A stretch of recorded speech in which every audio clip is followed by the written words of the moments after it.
Hello, listeners. We are back with the fourth episode of AI Now. We have among us today the team that has worked really hard to produce the report on the National Education Policy of 2020. We have with us Ritansha Lakshmi, editor, Duty Pandya, research member, Paranja Sharma, research member, Yashraj Verma, editor, or Arya Kumari Sailendraja, COO, Nayan Grover, editor, Kshitish Nayak, nodal advisor. I believe the listeners will have as much fun as I most certainly will. Also, today, Arya Kumari Sailendraja, Chief Operating Officer of ISAIL and Internationalism, shall be honoring us by hosting alongside me. And she will also be enlightening us in the end with her closing remarks on the policy. So, let's do this. Firstly, I would like to ask Abhivardhan sir for his opening remarks on the National Educational Policy 2020. Over to you, sir. Thank you so much, Vidupal, for this welcome. I would simply say that national education policy by the government of India is a nice effort. Still, it is not a complete effort because there are a lot of cultural, geographic issues and also doctrinal issues when it comes to education. Because when you start with higher education and school education, it's not just nativity of language, it's also about how you implement it. And we know that our administrative guys are very, uh, very incompetent to do this. They actually have a lack of efficiency. So I believe in this report we have covered these aspects very importantly, and we've also covered what can be the Indian considerations of how we see AI education. That is something which is a very important thing. So yes, the NEP is a celebratory move, but I don't consider it a final move because it is not a final move. Therefore, it is necessary to ensure that once the same is actually put into place, then actually doing it have a sense of reasonability. This is something which is a very important matter because just because we have to get a policy doesn't mean it is a policy. Policy has some flaws, but otherwise, yes, it's a good start. I think it's a kickstarting effort. I believe like the farmers bill, like the labor codes, and like everything, this NEP should have happened only 10 decades before. Like India is now doing some good things. I'll tell you one thing, and then I'll obviously pass it on to panelists. One thing was this leaving the online movement. Second, having a coherent policy on education. Number three, agriculture reform bills, which is happening. It is under consideration because bills have now passed and also got the presidential assent. And the last one is the labor codes. These four things are very good for India. But we have done in the year 2020. But we should have done it after Narsimha Rao. Now that we have done it, let's go ahead and discuss this. India is not that much late, but being late is always late. But it's always it was always being late better than being never. So I pass it on to the panelists. Yes, so being late is always better than than never. So, the National Educational Policy of 2020 came to pass on July 29th. It happens to be the first major educational policy of India in the 21st century. Why do you think is it so? And this question is addressed to Aditi. That is in a continuously growing country like India, education should have been the topmost priority since independence. Why do you think that new age reforms have come into effect 63 years after independence? Right. Okay. So I think I'll be answering this question in two parts. First of all, when you say new age reforms have come into effect 63 years after independence, this preposition is quite debatable. There have been various changes in the education sector in the past, though they were not major changes as introduced in 2020. In fact, one school of thought argues that this NEP has completely shifted the paradigm in the sector, and that is the reason it seems that NEP has brought about reforms after independence. You see, every society tends to evolve constantly. This tendency is what makes us adapt to the change that occur around us. With constant evolution demanding us to adapt at a persistent pace, education is a direct reflection of the change that we required years ago. But when you say that new age reforms have been introduced after independence for the first time, I think it would be wrong in my view. And reason for my answer is a very simple one. When one reads the education policy of 86, they find some virtues of universal access and enrollment, or what we call it in the current policy as gender inclusion. Then we made efforts to provide computer literacy with providing necessary computer skills, which again in the current policy is termed as digital literacy. Similarly, the basic objective of 86 policy was also to play a positive and interventionist role, like empowering women, correcting the imbalances, securing rightful places of the disadvantage. Similar is the nature of 2020. So on and so forth, there can be various examples that could be cited.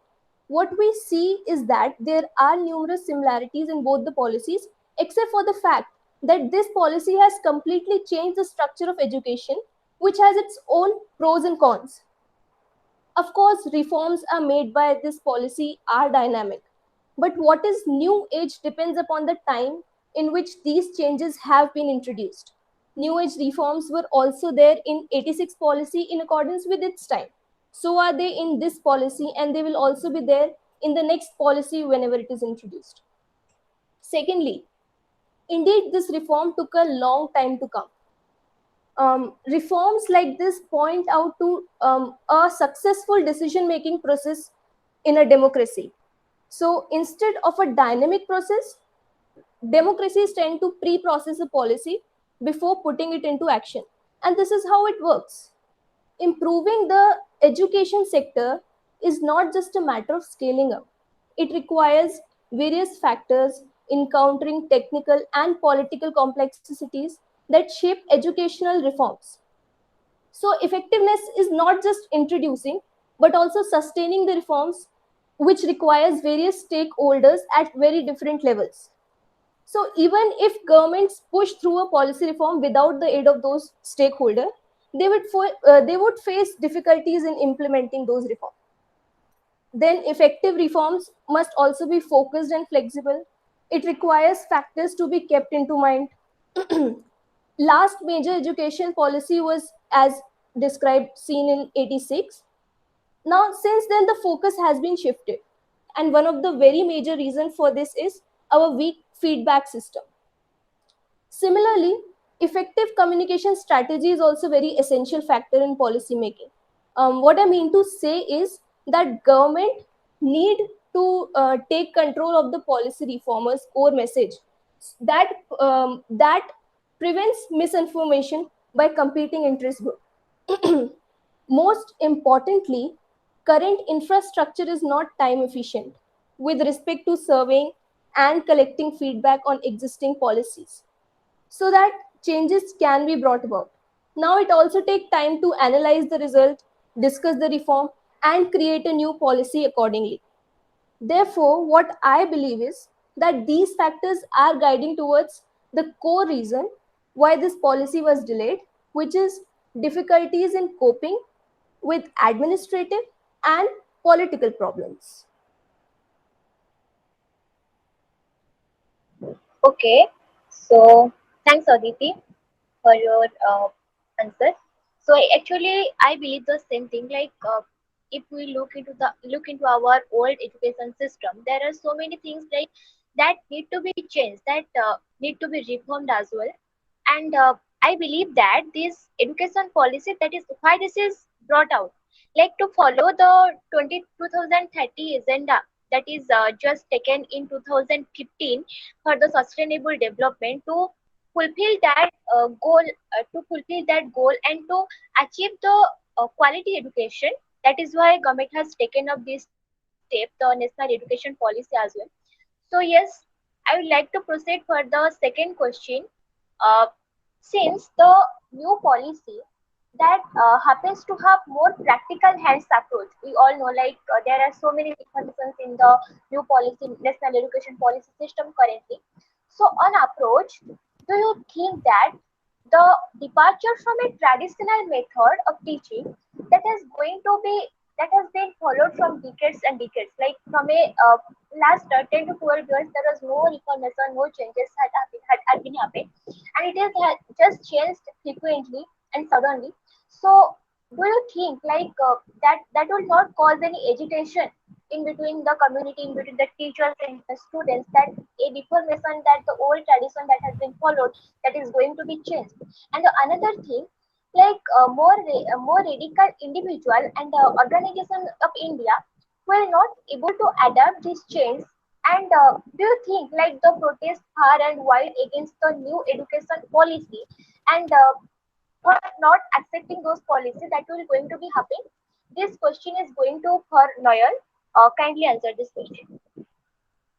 Okay, so look, whenever there is a new reform, everyone faces some kind of trouble in adopting the new change, whether it's on intellectual level, economical level, administrative level, etc. Now, change doesn't happen that easy. It takes effort, and we all know it. The major thing to focus on here is that this policy addresses some of the crucial concerns in the field of education, which have been raised for so long by many intellectuals in the field, such as the gap between what is taught in schools and what is needed in the industry. So, schools and universities and the organizations, especially who are struggling to adapt, can protest, but I don't think it would be of any use. And as Aditi also mentioned, that change is inevitable. It needs to happen sometime so that we can adopt for new prospective developments. So instead, I think they should try their level best to cater and ask for help from government and other agencies to fulfill the rest.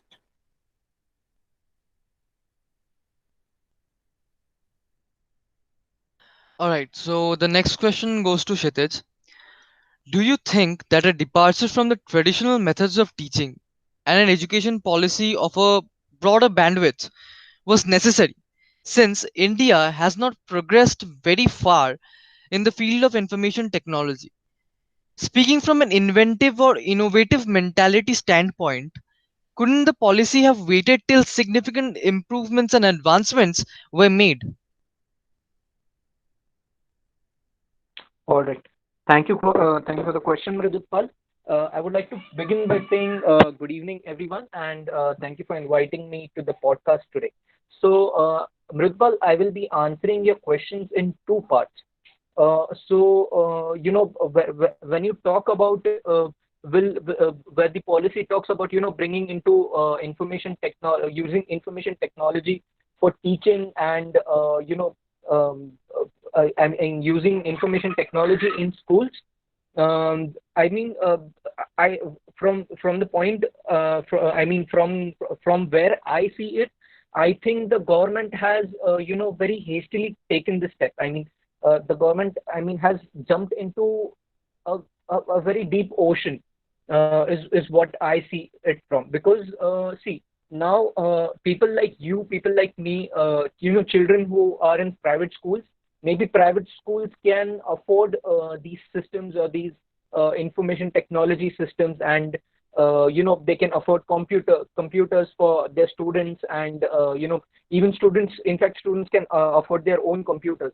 But then when when you talk about a right to education, when you talk about these government schools, that provide education for free, I think government will have to first increase their education budget substantially, and until and unless this does not, this is not done, I think it is very tough for the new education policy to be brought into action. From where we talk about using technology for teaching students. So in the recent times also, I think in the past couple of years, we have seen a substantial drop. When I was writing the report, also I have cited it, where we have seen a substantial drop in education budget. And with this pandemic situation, I think will be set back further. So we'll have different priorities, of course. We understand that. So I think taking the step where you say that using technology to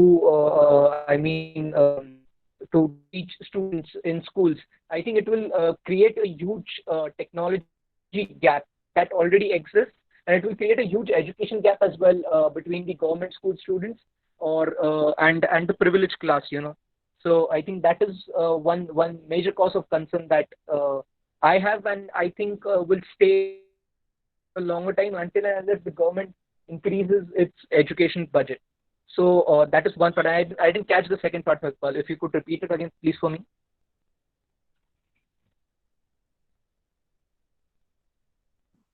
Dilipkar, Yes, please yes, unmute. yeah, sure. Could not the policy have waited till significant advancements were made? Exactly, yes. So regarding technology, yeah. So no, I don't think. I mean, in fact, I believe that India technologically is advanced enough to implement these the policy. But I don't think that India is not technologically advanced to bring the policy into action or bring what it says into action. The problem is the money, like I said before. So I don't think. We needed to wait for technological advancement, but yes, we needed to wait until and unless we increased our education budget, which is one, which is my major area of focus, and I think which is a major cause of concern because you see there are various. There are various learning apps that are coming up. There are there are a lot of technology. There's a lot of interactive technology also coming up with regards to classroom. So Byju's is there. Then there is a system by Tata, which uses interactive classroom where where teachers can draw on a slate and then it will appear on the board. So I think all these things are there, and but the only problem is. I mean, while most of the private schools might have the budget for this, uh, a lot of government schools will miss on this, and what that will do is create a knowledge gap between the both of them.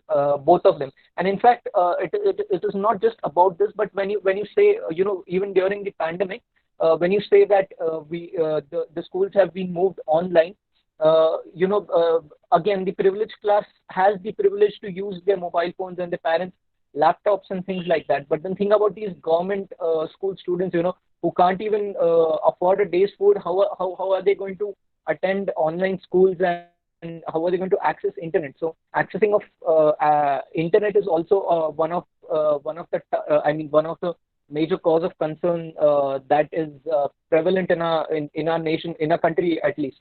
So I think that there's a huge technology gap, and what the government needs to do is focus on reducing this gap as much as possible. It can do this in various ways. One is, like I've again and again said, by increasing the education budget. The second is by introducing policies, or introducing let's say guidelines for these internet companies, where you have subsidized internet connections, maybe for students, or things like that. I mean, that is possible, and that is happening in other countries by introducing free Wi-Fi in public areas, where these students can go and sit and study online. So these are some things that needs to be done. The policy is wonderful, Prithpal, in its and it is possible to implement it until and unless I don't. It is just that I think that we don't have the money for it right now. Yes, that's really sad. Like, with the economic conditions that India is suffering from, especially. Exactly, I agree with you. Like we have made this education policy to make the reformations as well. Like to we just want to make the education system more flexible. Like we want to the flexibility of the study and the more availability of the students, the educational improvements, and to the identifying their basic qualities and their specific areas like upon which they are talented to enhance their quality as well. But the thing is, we need more investment and more patience and more time for that. That is of course a factor as well. So I like to proceed to the next question. This question is regarding the school education, and yes, this is going to be of course Sitesh as well. So Sitesh, like one of the objective of the national education policy at the school level, that is the personalization of the learning and productive quality. I mean, in order to add much more personal touch to the process of educating students. So, how do you think that that can be achieved with assistance of the world of artificial intelligence? Like, how can artificial intelligence can make a change in this system and like the primitive storage system and all? How artificial intelligence is related to that? What is your view? Yes. So Arya, like I've already said, AI and machine learning, has a huge potential in a lot of fields, from medicine to education to and I believe that a lot of companies are already, in fact, using this such technologies to provide quality education. So, like I said, there are companies that are already providing softwares to existing schools, which are powered by machine learning, and which are helping students understand better through applications that are based on machine learning. So there are these apps where students can take tests, and the machine will decide whether a student is well versed in that particular topic or not. And they can what the machine will do is put more put lessons about the particular subject that the student is not well versed with. It will push those lessons above all the lessons. So there are a lot of ways that machine learning and artificial intelligence in particular can be used to educate students. But yeah, like we have always said, that artificial intelligence, of course, won't replace teachers in schools, or won't replace schools by itself. But artificial intelligence and machine learning will definitely be a helping hand to these schools. And yeah, I mean, like I said, AI has a huge potential in I'm not a technology person per se, but then yes, in classrooms, and by applications, by these learning applications and all, there's artificial intelligence can do a great deal in learning.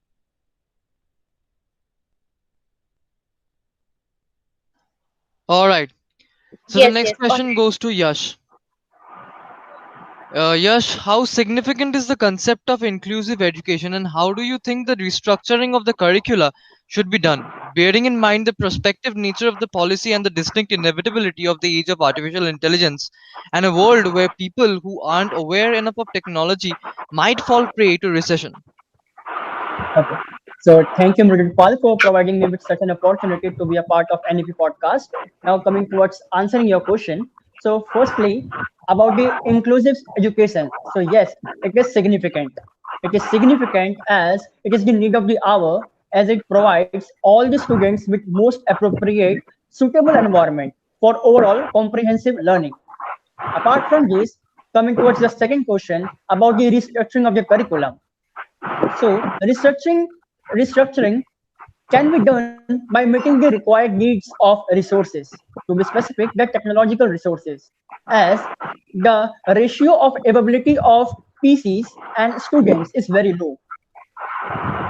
Secondly, the introduction of AI is the best policy one can have, but to achieve the same, the digital exposure of said technology should be taken into consideration, as not all the 135 million people of India are acquainted to all these advanced technologies, right? And in today's competitive world, it's all about skills. So if you are skillful, you have a place in the market to earn your bread and butter. And to be skillful, you need to be accustomed with the technological advancements present in the market. So due to lack of awareness, obviously, many of them are out of their race. So it directly indicates major chunk of the population will be unemployed. So yes, we might face a recession as it will hamper our GDP and also the purchasing power of the individuals.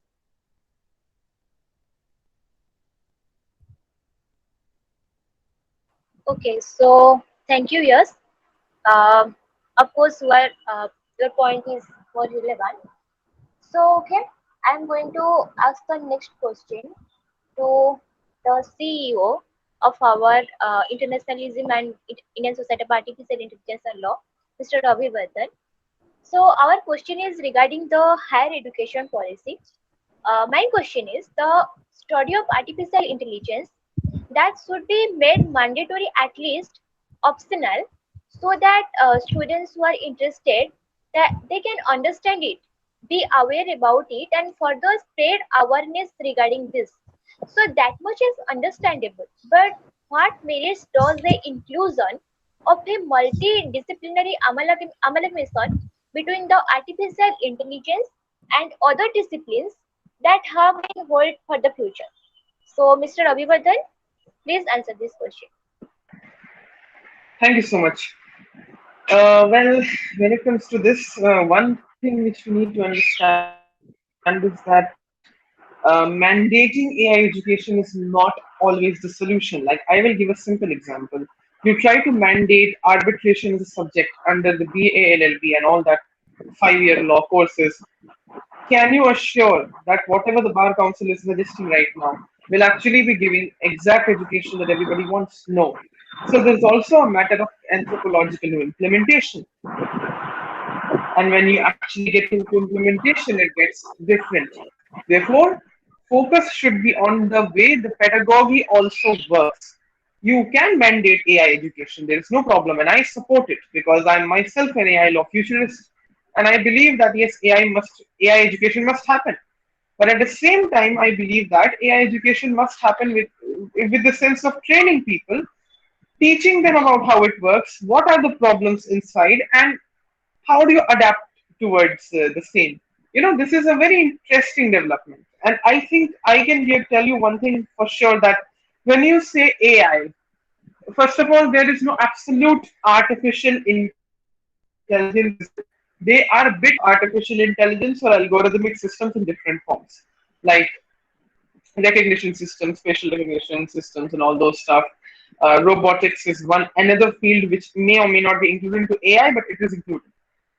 Then you have beyond recognition devices and services, I think augmentation, automation. All of them also require some training. Now the thing is that since it's very interesting by Dr. Cornelia Bijola, in January 2020, she wrote a paper for the United Arab Emirates, and she said in the paper that there will be something called a many hands principle. What is a many hands principle? The principle is that okay, there are different stakeholders who are attributable to it. Now there is a problem to this. You make the stakeholders, but the question of liability is something which is a difficult thing. Therefore, also in education, that is also a very important thing. You have the many hands principle, but how are you going to train the person? India is not equipped for it. Very few people know it. More or less, yes, developers can be created. Yes, developers can come. Scientists can come.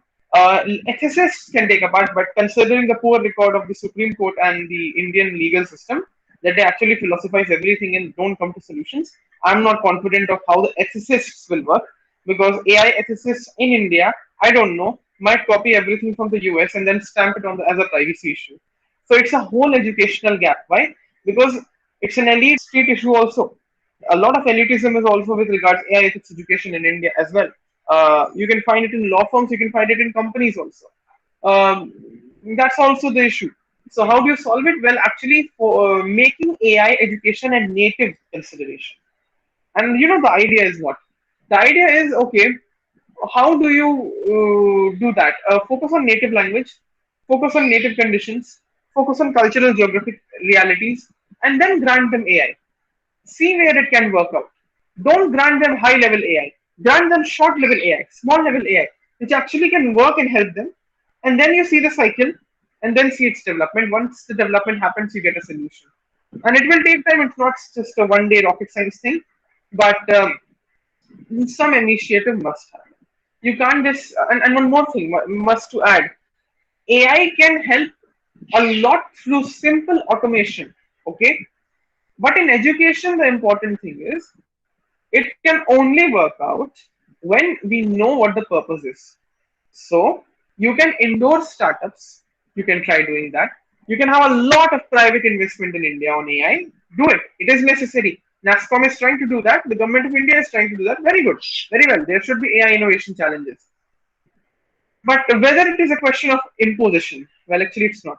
So, a balance between anthropological, civilizational realities of people who are in the local level working and they don't need AI sometimes, and also those people who are actually urbanized but need AI. There is a very interesting curvature. So, three categories can be made: rural, urban, and one more between them, semi-urban. This semi-urban has a main role because when you actually solve this cross, you actually make the connection between these two. So once this is done, I am pretty sure that actually some clarity will come because it's just a beginning. So one more thing to add in is regarding AI plus X. What is AI plus X? AI plus any field. Well, actually, in legal education, you find an example in the considerations of something called synthetic jurisprudence, law plus X. So it will be like AI plus law plus X if it is a legal field. Okay, who are interested in AI and law. If it is just AI education and not legal education, nothing related to law, rule of law, and all that stuff, then it is AI plus X. And we need to see this. So, there are some good examples. Like now, if you have class 12th, you want to go to class 11th and all that after your 10th boards, then you can take biology with psychology. You can take fashion studies with physics. Those nasty combinations can be taken. And it's a good thing. I don't say they're nasty combinations. I say they are combinations of a nerd, a person who is interested to learn and all that. It's a good thing. So having different combinations of subjects is a good thing to start. Understanding the difference between multidisciplinary, cross-disciplinary, interdisciplinary is very important. That is a very big issue in the Indian state. If we actually resolve that very faster, I'm sure it's going to help out. So that's my view. Yes, exactly. I agree with you. Like whatever Mr. Abhivadan told, like the three major things that should be comprised, like the data, the computation, and the education system. Those three phases should be correlated with each other, and that would be a great help for the implementation of the artificial intelligence in the field of education. So yes, Pritipal, please continue. Yeah. So, light has been shed on quite a few AI tools that can be of aid to the students. So, can you please enlighten us as to the SATE tools and the benefits they can have, and what's your personal opinion on the deployment of the SATE tools?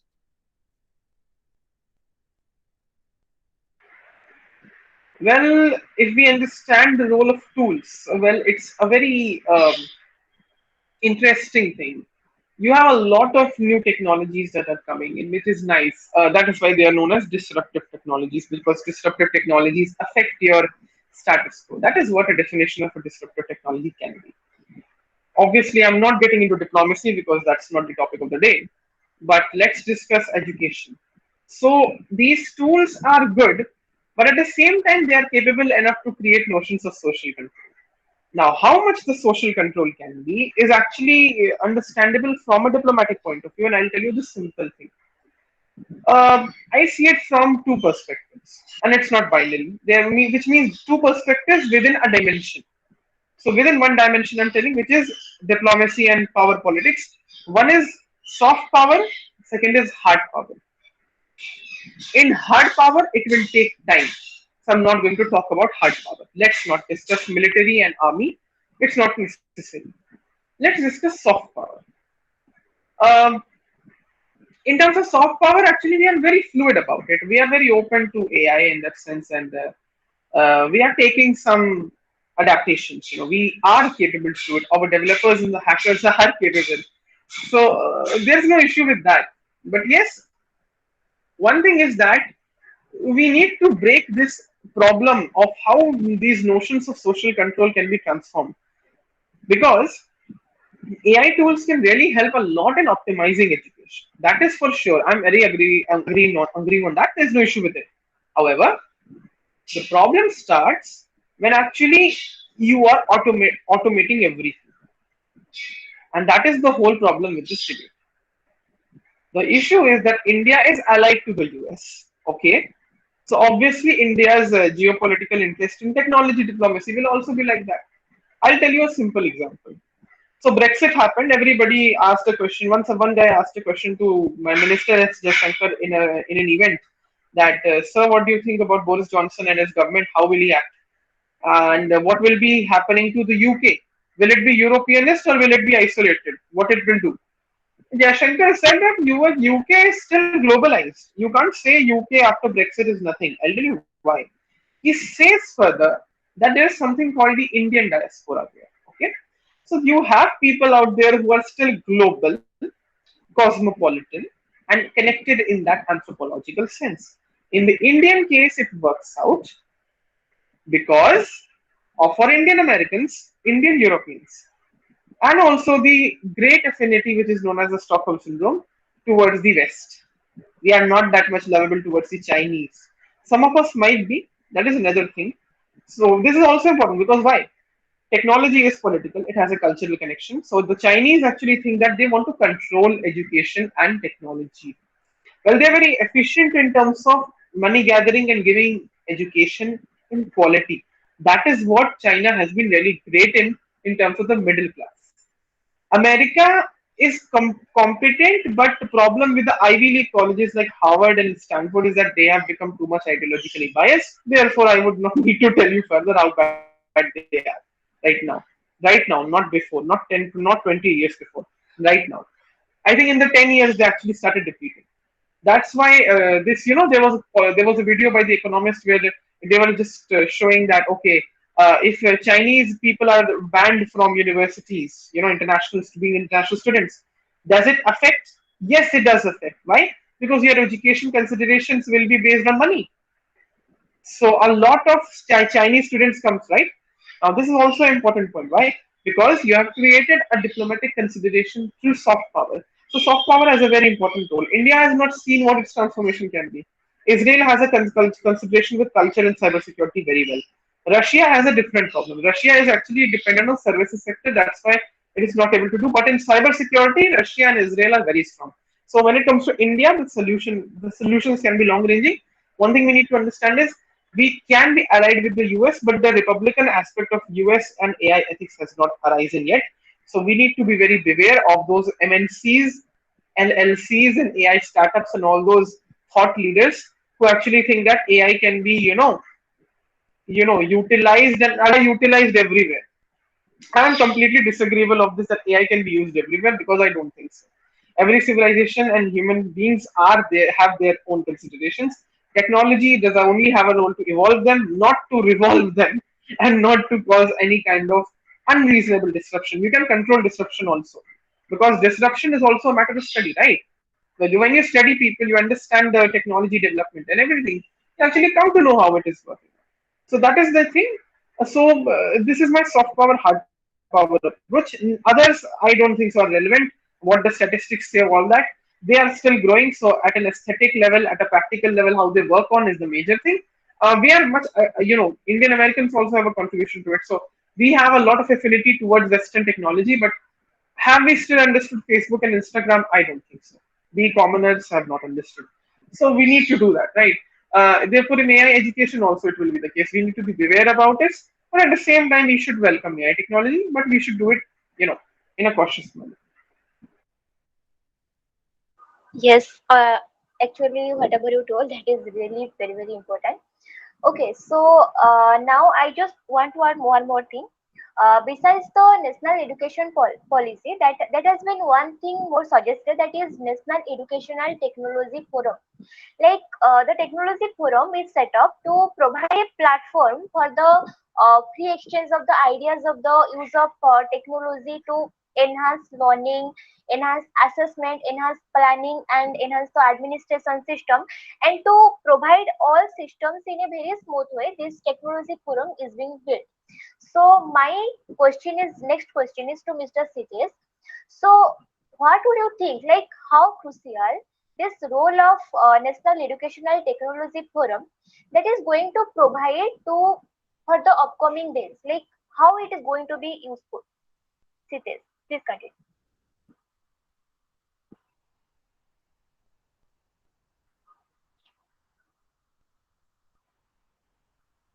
Sitesh, are you here?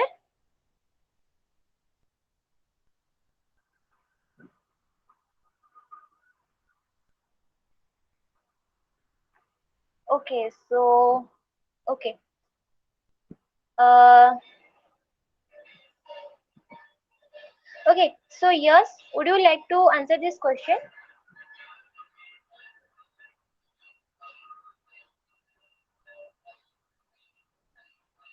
Can you please repeat, ma'am, Yes, sir. I'm about the repeating the question? question. Yeah. Okay. So question is whatever I told.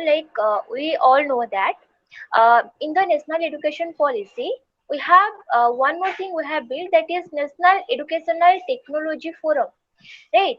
So that is what proposed in the National Education Policy draft. So how do you think, like how crucial the role of the National Education and Technology Forum that is going to be helpful?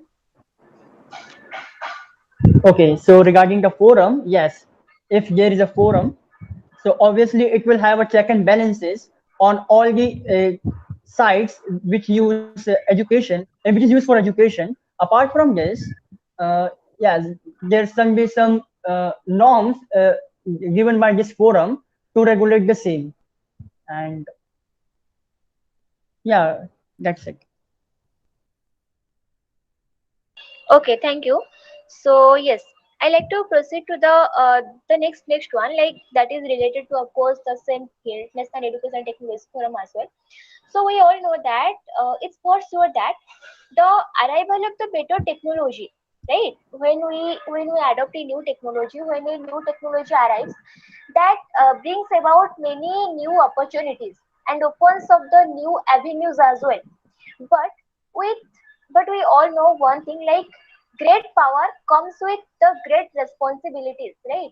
So what might be the misuse of these technologies? Like wherever we see that if anything is going to be good, if anything is adapted for a good intention, there is a bad side for each and everything. So do you think like this is going to be misused, these new technologies? And how do you think these statutory inhibitions should be met? Do you think that new special statutes that should formulated to the govern over any and all matters of the disputes that concerning the new educational technological technologies? Yes. Okay, ma'am. So I will be answering your question with some facts and figures. Okay. So as cybercrime is much more prevalent these days, and India during this lockdown have reported a spike in cases, and around 350% of 350% increase has been found in the phishing websites, so which were reported along with many cyber crimes against women. So these were one of the aspect of the misuse usage of internet. Yes, you rightly said that with great powers comes great responsibility. So India, as we all know, is a growing power, and secondly, most populated country, which means most number of active internet users. And if these technologies are introduced with no limitations on its use, it can turn out to be a disaster. So consider, for example, uh, as we all know, there are some porn sites which has been banned in India. But despite of the fact that it is banned, India ranks third in Pornhub traffic in the world. So introduction of such things or such technologies can be a disaster if it is introduced to the younger generations, and because the younger generations very easily get trapped in such things and they get manipulated without having much knowledge on the same. So yeah, government should come with some proper legislation and to regulate the same. Yes, very rightly said. So the next question goes to Kshitij.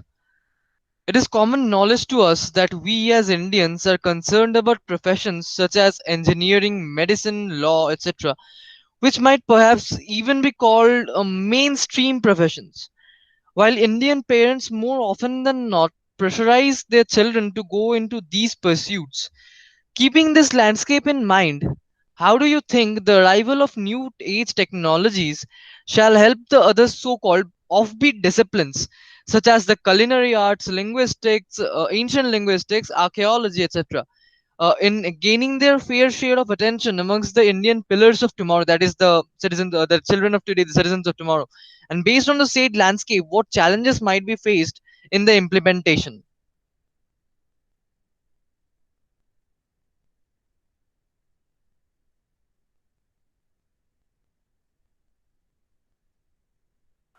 Sitesh, are you here?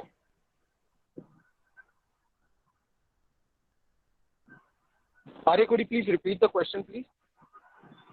Okay, so okay, Pritpal, would you like to repeat the question?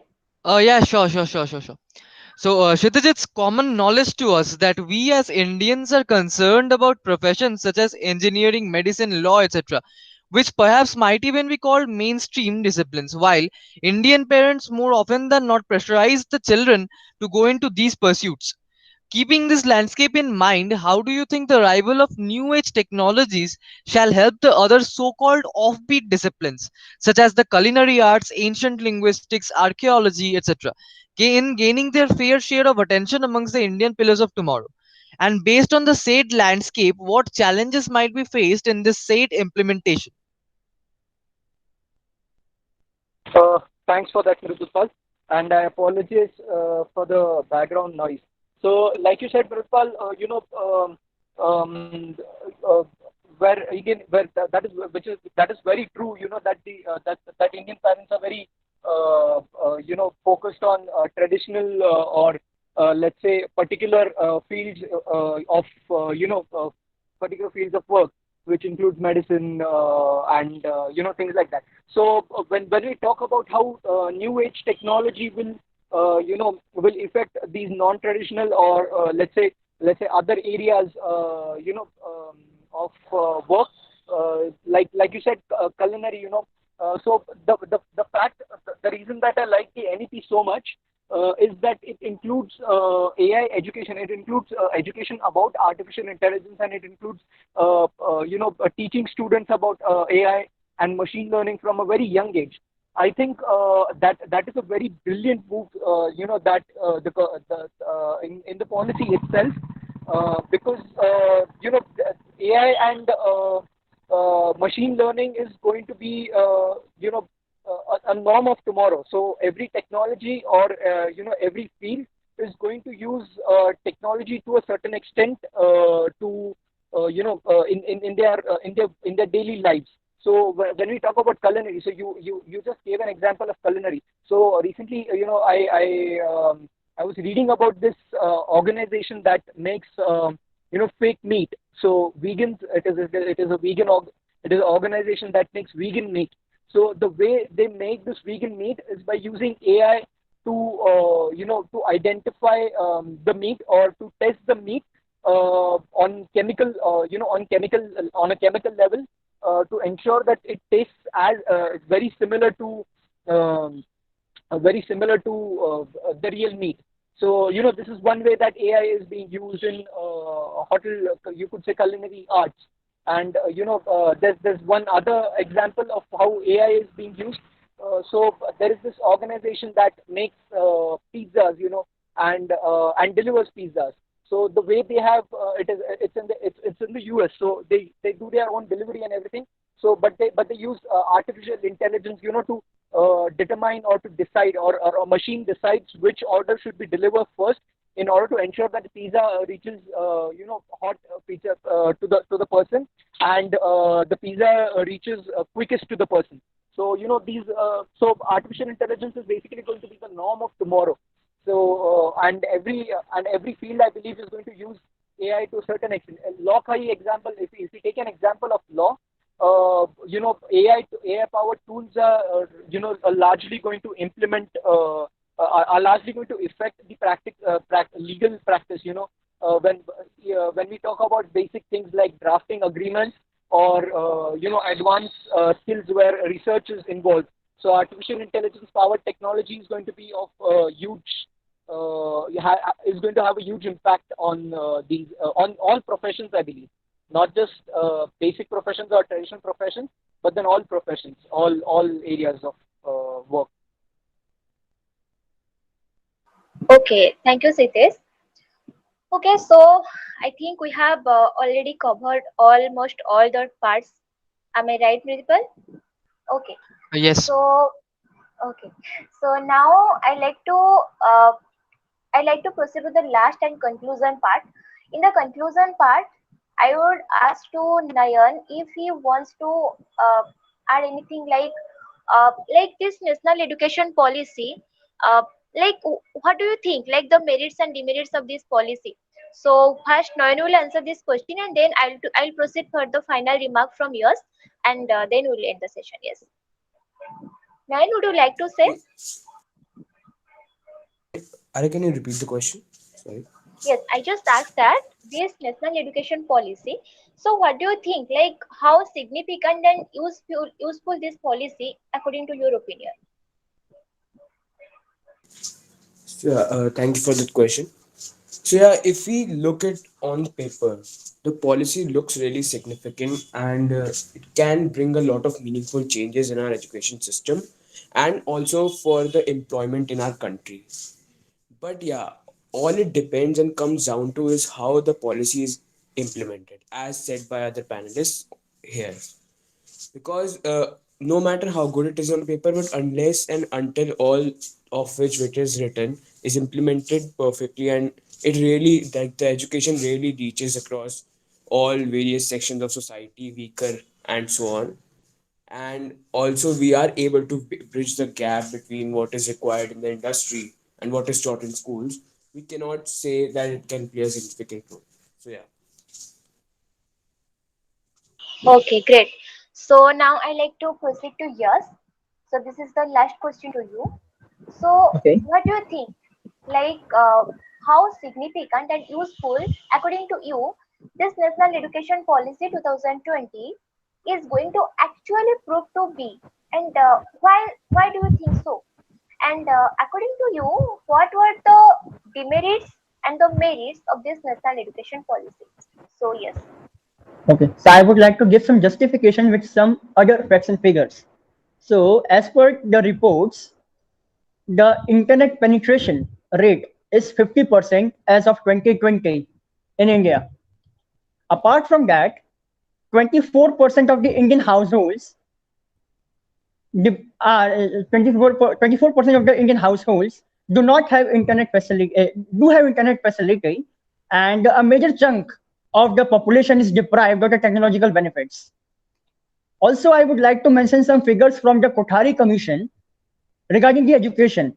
So, as per the GDP, the allocation of GDP, there should be 6% of the total GDP for education.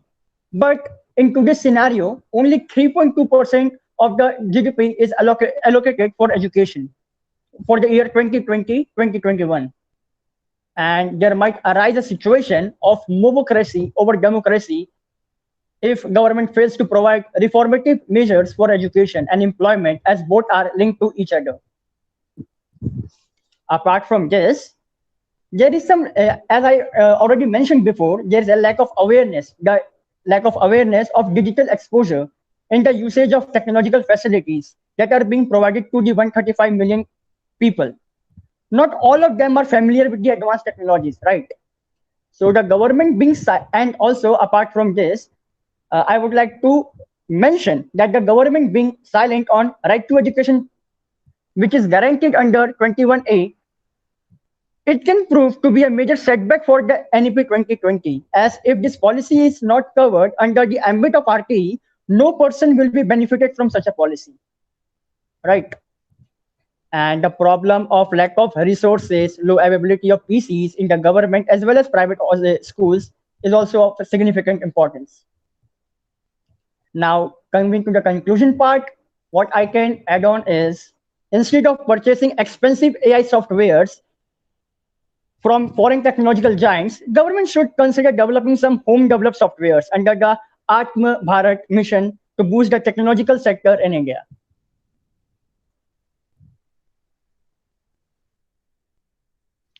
All right. So now coming to my view on the NEP, I'd like to keep it crisp and simply say that actions speak louder than words. A mere policy can never ensure development. There needs to be deployment and proper action. Further, now I'd like to call upon Arya Kumari to go ahead with the closing remarks for the discussion. Yes, sure. So I would like to proceed for the closing remarks. Of course, I believe that all of our panelists has covered almost all things. So yes, I would like to say that this National Education Policy 2020, that is a very bold attempt by the central government to change how education system is impacted from KG to school level to university level as well. So lots of details have already been repeated in the press before, and there are so many social media advertisements. Yes, these things should be done. These things should be done. There are so many things before, but this is now is going to be implemented right now. But one thing we rightly must be said that ideas are useless unless that is being used. So that is the most important thing. And as we see that we are just going focusing for a digital arena and a big changes for a big goal. But there are so many lacks in our Indian system as well. As our recommendation report, if we look into this, we have mentioned in that report like we are talking about the infrastructure, right? We are telling that yes, the infrastructure should be needed to be changed and all, but the thing is we need more investment for that. But we have honestly saying we have not that much investment in our education policy system, and that is why we are lacking all those things. So one more thing I like to say is that as per the Kothari Commission, whatever yours recently mentioned, the allocation of at least 6% of the total GDP that should be for the education. But as per the reports, it is only 3.2% up to the year of 2020-21. So this is the high time for the government to implement more money, like more money needed to be bring the reformations as well. And one more thing I like to say that through the assistance of artificial intelligence, the government may be fruitful for presenting a diverse professional courses in the different regional areas and all. So yet the legislature should give a similar measures for the weightage and incentive for the individuals who are surveyed in the regional language. And one is the English language, that is while appointing on occupational standard. So the government also should focus on the regional languages as well. And one more thing, to establish a digital infrastructure, the government need a huge investment, whatever I told before. And yes, the confirmed access of internet, that is, yes, we are talking about the internet system and all. Yes, of course, when we are going to adapt this national education policy, we need a good internet service. But do you know, like there are 24% of the Indians, they are currently using the smart internet system in India, and there are 50% of the people of in India who are aware about the internet as well. But there are, if we look into the population of India, that is very very very big, and each and every population of the India, that they should get the benefit of that. If we look into the urban area, if we look into the town area, a person who belongs to the urban area, he is not going to get the benefits of this policy and as well. So if government wants to implement these things, he should be focused upon the each and every people of all over the India. And there are the 135 crores the population in India, and each and every people from India, they should be got benefited. And yes, an introduction of the artificial intelligence, that can be best step taken by the government, but lack of awareness and the digital exposure among the 135 crore people is never ever going to make this project beneficial, because as far as there is no awareness, the people are not going to be benefited, and the policy is not going to be successful as well. So apart from this, the national education policy is not binding upon the states and union territories, as it does not cover the proposed national education policy under the ambit of the RTE, due to the major section of the society that will be deprived the benefits which can be available for national education policy as well. And yes, one more important thing at last I like to mention. We all are focusing in this COVID-19 time. We all are at home, and we all are suffering from the lockdown situation and all. We know. So of course, we have seen that in this situation, we have started the online study system, and we must see that there the cyber crimes has been increased in this time, of course. So when just think like this is a 5 to 6 month gap in which we are at home and we are using internet for study and all, and in this period there are too many cyber crimes has been increased in a very high rate. So can you just imagine when this policy like the internet system and all these big things is going to be implemented, the people are just awaiting like to the misuse of the lack of the documents and the misuse of the data and all, the people are just waiting to misuse all those things. So when government is going to implement all these things, government should be careful and take the preventive stages as well. And the one more important thing is the national education policy and the technological system when it is going to be applied as well. The major portion of the society it is concentrated to their students, and they all are the teenagers, so they should not be biased as well by the cyber crime. There the cyber crime and the cyber vigilance there should be there. They should not be distracted, they should not be suffered due to this. That is the major responsibility of the government to take preventions when the government is going to implement these things as well. And yes, lastly, we all are focusing for the Atmanirbhar Bharat, right? And this is the most Atmanirbhar mission by the Narendra Modi as well. So when we are talking about the Atmanirbhar mission, so for the implementation of the AI policy and all, we need the huge amount of the money. We need the company investment, the technological forums and all these things. So I suggest the government should not dependent upon the foreign companies and outside of India, the other foreign countries for these things. But if these things can be produced in India and these things can be implemented on the region of the India, more unemployment students they can get employment, and that will be a good step for the Atmanirbhar Bharat. So yes, this is all I wanted to say. And one thing I lastly want to repeat.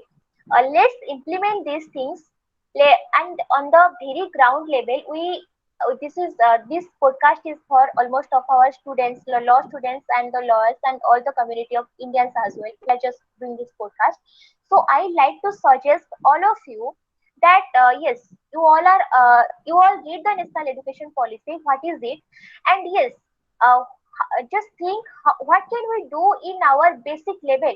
If you are a student, just try to be productive and just try to do the good use of the national education policy system and the technology system. And even if when you are see that there is a person who is deprived, do not know anything, who is belong to a urban area, just help them to grow, and that will be a better way to help each other and to grow each other. Thank you. All right.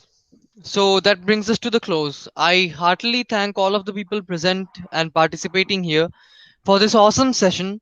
Thank you to Abhivardhan sir for letting me have this session. Thank you to Arya for assisting me on this one. So stay tuned, stay safe, Godspeed.